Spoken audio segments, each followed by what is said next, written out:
যোৱা কেইদিনমান পূৰ্বে যোৰহাটৰ সাংসদ গৌৰৱ গগৈৰ পত্নীৰ বিৰুদ্ধে এক ভয়ংকৰ অভিযোগ উত্থাপিত হৈছিল। সেই অভিযোগটো হৈছে যে গৌৰৱ গগৈৰ পত্নী এলিজাবেথৰ পাকিস্তানী এজেণ্টৰ সৈতে গোপন সম্পৰ্ক আছে।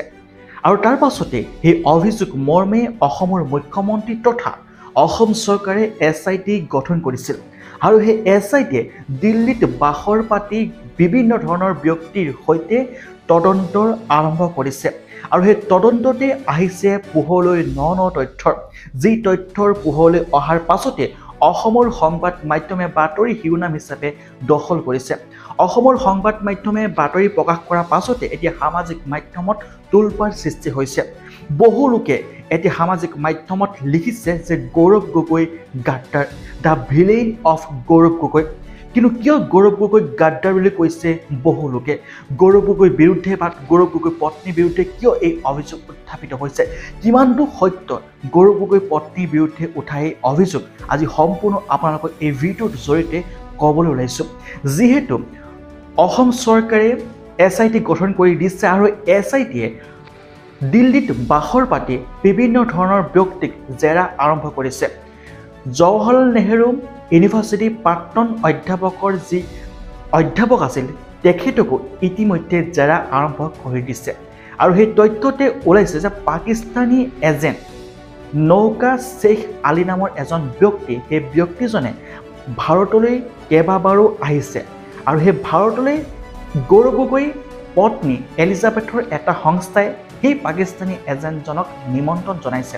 তেওঁলোকে প্ৰকাশ কৰিছে যে সেই পাকিস্তানী এজেণ্টজন ভাৰতলৈ সেই বিশেষ সংস্থাটোৰ নিমন্ত্ৰণ ৰক্ষা কৰি বহুবাৰ আহিছে। ইয়াৰ উপৰিও বহুতে অভিযোগ উত্থাপিত কৰিছে গৌৰৱ গগৈৰ পত্নী আৰু গৌৰৱ গগৈ বহুবাৰ পাকিস্তানলৈ গৈছে আৰু পাকিস্তানৰ ব্যক্তিসকলেও বহুবাৰ সেই বিশেষ সংস্থাটোৰ, যিটো সংস্থাৰ এজন সদস্য হৈছে গৌৰৱ গগৈৰ পত্নী এলিজাবেথ, আৰু সেই সংস্থাটোলৈ পাকিস্তানৰ সেই এজেণ্টবোৰ আহিছে। ইতিমধ্যে এই সন্দৰ্ভত তদন্তৰ আৰম্ভ হৈ আছে। বহু লোকে ক'ব বিচাৰে যে 2024 চনলৈকে গৌৰৱ গগৈৰ পত্নী এলিজাবেথ পাকিস্তানলৈ গৈ আছে। কিন্তু পাকিস্তানৰ সেই নৌকা আলী শ্বেখ নামৰ ব্যক্তিজনৰ লগত কি সম্পৰ্ক আছে বুলি ইতিমধ্যে, যদিও নথি পত্ৰই পোহৰ তথা যি সত্যতা, সেই সত্যতাৰ নথি পত্ৰই পোৱা নাই যদিও এতিয়া SIT প্ৰকাশ কৰিছে বহু তথ্য। আৰু তাৰ পাছতে সামাজিক মাধ্যমত বহু লোকে লিখিছে যে গাদ্দাৰ গৌৰৱ গগৈ। কিন্তু এইটো কথা স্পষ্ট যে এতিয়ালৈকে কোনেও নথি পত্ৰ কাগজে পত্ৰৰে গৌৰৱ গগৈ পাকিস্তানলৈ যোৱাৰ কথাটো পোৱা নাই তথা প্ৰমাণ দিব পৰা নাই।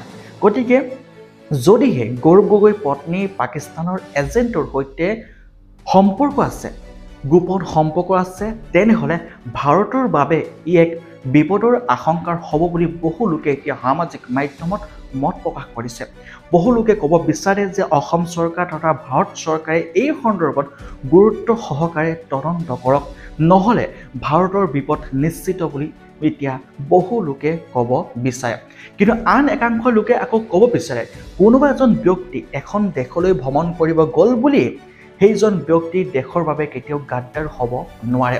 প্ৰধানমন্ত্ৰীয়ে হওক নাইবা বিভিন্ন ধৰণৰ ব্যক্তিয়ে এখন দেশৰ পৰা আন এখন দেশলৈ যাব পাৰে, ফুৰিবলৈ যাব পাৰে বা বিভিন্ন কামত তেখেত যাব পাৰে, কিন্তু সেই বুলি যে এজন ব্যক্তি গাদ্দাৰ হ'ব তাক কেতিয়াও উল্লেখ কৰিব নোৱাৰি। এতিয়া বহু লোকে ক'ব বিচাৰে যে গৌৰৱ গগৈ গাদ্দাৰ কৰিছে। আন একাংশৰ ব্যক্তিয়ে ক'ব বিচাৰে যে এজন ব্যক্তিয়ে এখন দেশলৈ গ'ল বুলি যে নিজৰ দেশখনক গাদ্দাৰ কৰিব তেনে নহয়। যেতিয়ালৈকে কাগজে নথি পত্ৰই গৌৰৱ গগৈ তথা পত্নী এলিজাবেথে পাকিস্তানলৈ যোৱাৰ আৰু পাকিস্তানৰ সেই বিশেষ ব্যক্তি নৌকা আলী শ্বেখ নামৰ ব্যক্তিজন নথি পত্ৰই যেতিয়া ভাৰতলৈ অহাৰ প্ৰমাণ নাপায়, তেতিয়ালৈকে অন্ততঃ কোনেও যাতে গৌৰৱ গগৈ তথা গৌৰৱ গগৈৰ পত্নীক গাদ্দাৰ বা বিভিন্ন ধৰণৰ অভিযোগ উত্থাপিত নকৰিব বুলি এতিয়া বহুতে সামাজিক মাধ্যমত উল্লেখ কৰিছে।